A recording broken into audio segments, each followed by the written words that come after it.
Hello, hello, hello. Today is Throwback Thursday, and I want to talk about having anxiety. Many of us, such as myself, have experienced anxiety at some point in our lives, and especially probably now, or these last couple of weeks, days, with first having to deal with the coronavirus, and then now the Black Lives Matter movements going on, which is so heartfelt, saddening, um, hurtful. And so sometimes having all of the anxiety causes us to react in ways that we wouldn't normally act, out of fear, um, because of change of events, things happening, worrying about things that we just don't have any control over, overthinking things, just having bad thoughts, period.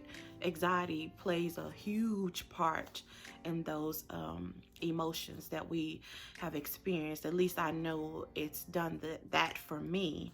And so I've come up with a 20-minute rule that I was talking to my husband about. And I was like, look, whenever I am overwhelmed, I'm crying, I am shouting, my attitude is jacked up, and I need to cry and pout, give me 20 minutes.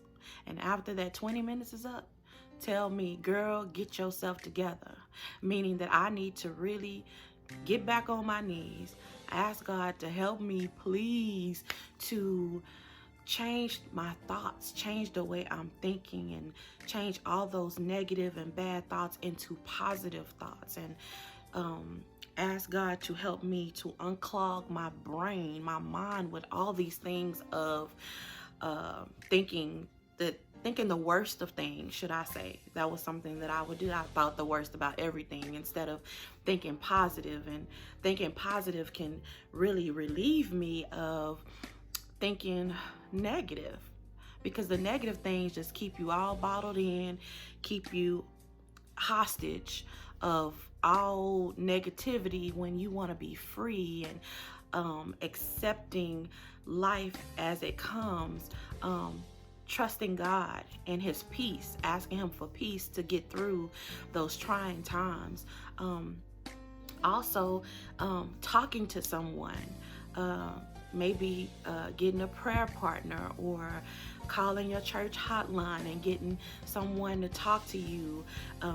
Even therapy. Therapy is like amazing.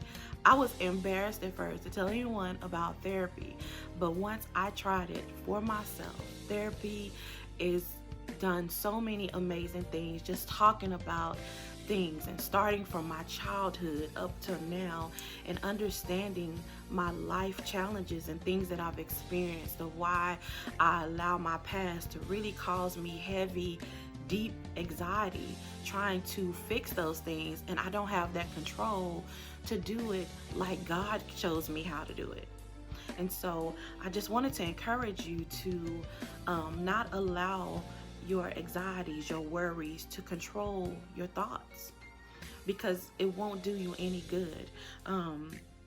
The Bible tells us in Philippians 4:6 to be anxious for nothing, but through prayer and supplication and with thanksgiving to make our requests known unto God, because he is our source. He is our only way, our only hope to get through these times of when we are just worrying so heavily and stressed out because we just don't know what to do, and we don't know what's going to happen in our future, or next week, or even thinking about the things of the past that we can't go back and change, but we can move forward and do what God has called us to do.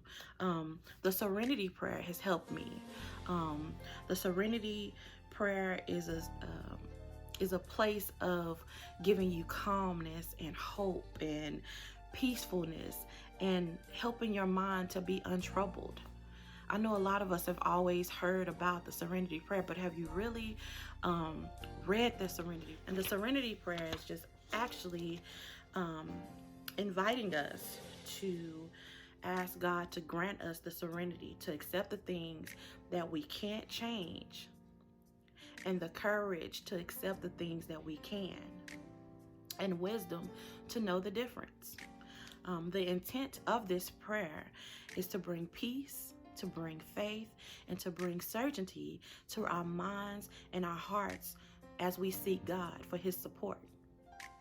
We're asking God for wisdom and the ability to gracefully accept what is and what we can't change, and for willingness to manifest this prayer with God's support, knowing that he is our highest source and he is love. His love endures forever. And so I want to invite you today to allow God to just lead you into a way of accepting things that comes in our life. It's not easy. No, it's not. It's not even fair all the time. But with God, because we talked last week about him not showing even any favoritism, he's going to help us. But we have to seek him for that help. And so I believe that if we can go before God in prayer and laying out our panic attacks, our worries, our anxieties, our fears at his feet, we have to lay those things at his feet. And thanking him for his power and his grace, and asking him for peace. So because we know that we trust him, and we know that in God all things are possible. So I just wanted to encourage you today to just seek God. Whenever you're experiencing anxiety, go get help. If you can't handle it on your own, if you're too worried or you're too stressed about something, talk to someone. Get it off your chest. Pray about it. God is amazing. He listens to us, but we have to just communicate with him and actually just go to him and ask him for help and to give us peace that surpasses all understanding. He knows, but we have to trust him. Okay? So I encourage you to just be great. Do all that you can to do the will of God. Okay? Have a good day. Bye.